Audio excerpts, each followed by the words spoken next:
All right, let's talk about transplanting blueberries for a second. Now, you can see behind me, I've got plenty of pine bark mulch, and we're here at our community garden where we're going to be transplanting some blueberries in here.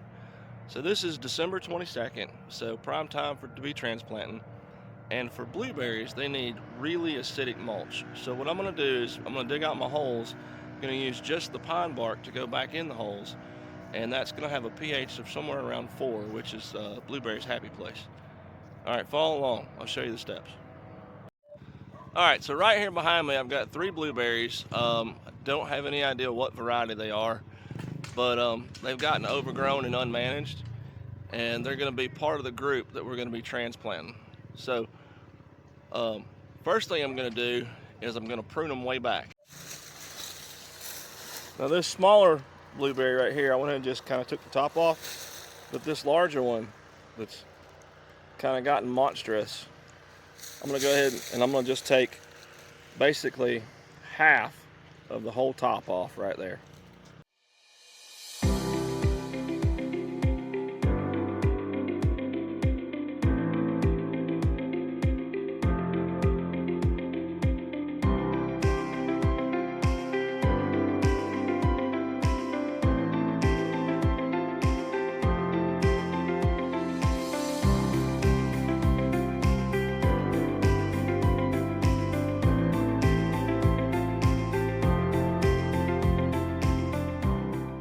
So we got our 3 target plants dug up. We got 1, 2, and 3 right there. And as I figured when they were coming up, we had several suckers break off of there. Now, being that it's December and we're getting on into the afternoon, I'm gonna heel these in. These little ones, I'm gonna get these healed in. And what I wanna do is a little garden bed down there. I'm gonna basically rake that back, stick them in there for the night, and that's where they'll spend the night tonight. All right, it's been a couple of days, so what we did is we dug up the blueberries that we're going to transplant. We heeled them into these beds here.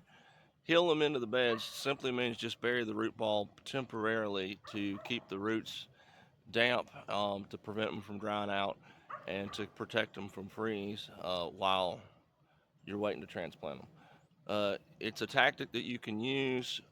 It's preferable to go ahead and do the transplant immediately, but sometimes life happens and you can't.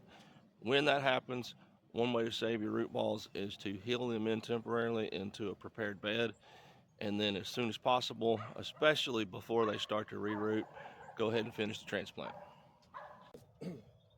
All right, so we finally made it to the community garden. We've got our blueberries here, and we're going to transplant. So I'll just show you. We're going to dig out these holes, probably twice as big as what we actually need. We're going to pack that full of the pine bark that I told you about, and then we're going to pack them in. And being that it is as winter as it's going to be here in central Georgia, this is the best time that we can be doing this.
So that wraps up the blueberry transplant process. We dug them up, separated them, put in our new holes, supplemented all that, or amended all that rather, with plenty of pine bark, mulched them with pine bark, and we've got them watering in. Y'all be safe.